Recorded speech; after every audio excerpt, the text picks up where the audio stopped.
देवसुतं देवं कंसचाणूरमर्दनं देवकी परमानन्दं कृष्णं वन्दे जगद्गुरुं श्रीकृष्णं वन्दे जगद्गुरुं। सभी मित्रों को राधे राधे। आज हम भगवत गीता का 5वां अध्याय पढ़ने जा रहे हैं। सभी लोग उसका लाभ उठाएंगे।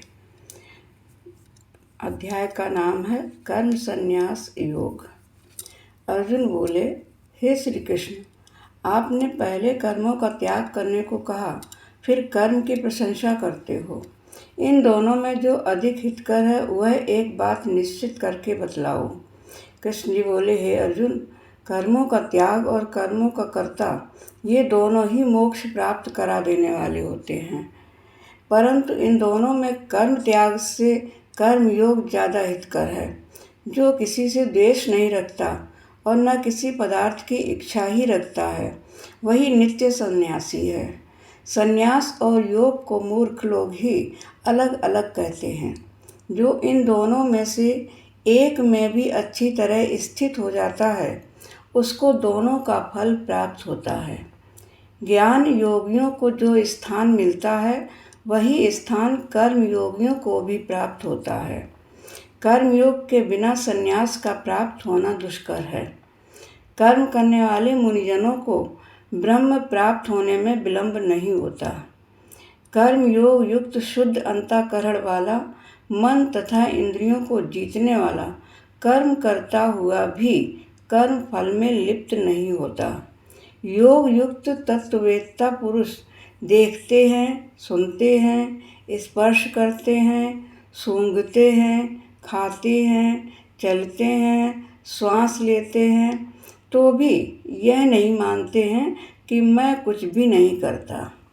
वे बोलते हैं, त्यागते हैं, ग्रहण करते हैं, मूंदते हैं, परंतु यही मानते हैं कि मैं कुछ भी नहीं करता, और यह मन में धारणा करते हैं कि इंद्रियां भी अपने अपने विषयों को बरतती हैं।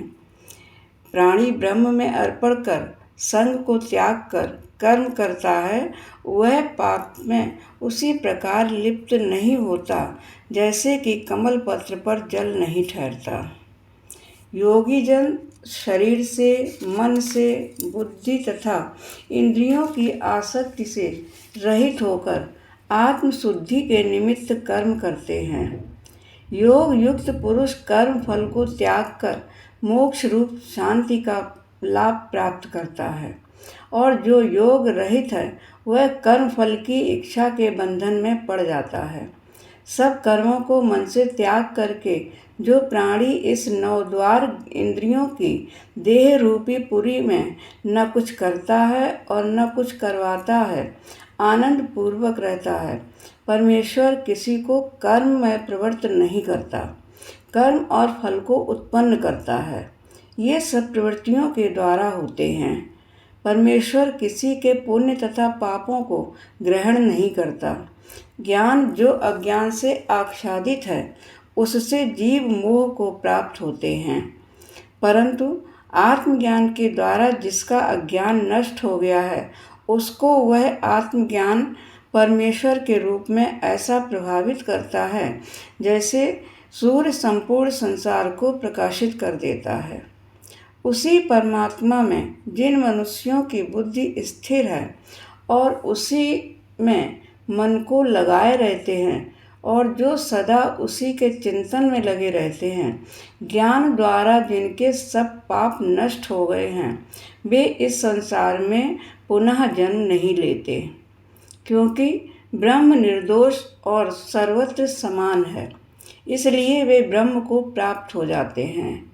जो प्रिय पदार्थ को पाकर प्रसन्न और अप्रिय पदार्थ को पाकर खिन्न नहीं होते हैं, ऐसे स्थिर बुद्धि वाले मोह रहित ब्रह्मवेत्ता को ब्रह्म में स्थिर जानो। जो बाहरी पदार्थों में चित्त को आसक्त नहीं होने देता, वही आत्म सुख का अनुभव करता है। इंद्रियों के स्पर्श से जो भोग किए जाते हैं वे वास्तव में दुखदायी होते हैं। उनका आदि भी होता है और अंत भी होता है। ज्ञानी लोग ऐसे भोगों में रत नहीं होते। शरीर छूटने के पहले जो मनुष्य काम और क्रोध के वेग को सहन करने में समर्थ होता है वह योगी और सच्चा सुखी है। जो योगी आत्म सुख से सुखी, अंतरात्मा के आनंद से आनंदित और अंतर ज्योति से ही प्रकाशित है, वह ब्रह्म स्वरूप होकर ब्रह्म निर्वाण को प्राप्त होता है। मन के वेग को जिसने रोक लिया है, ऐसे आत्मज्ञानी योगियों को ब्रह्म निर्वाण सहज ही प्राप्त हो जाता है।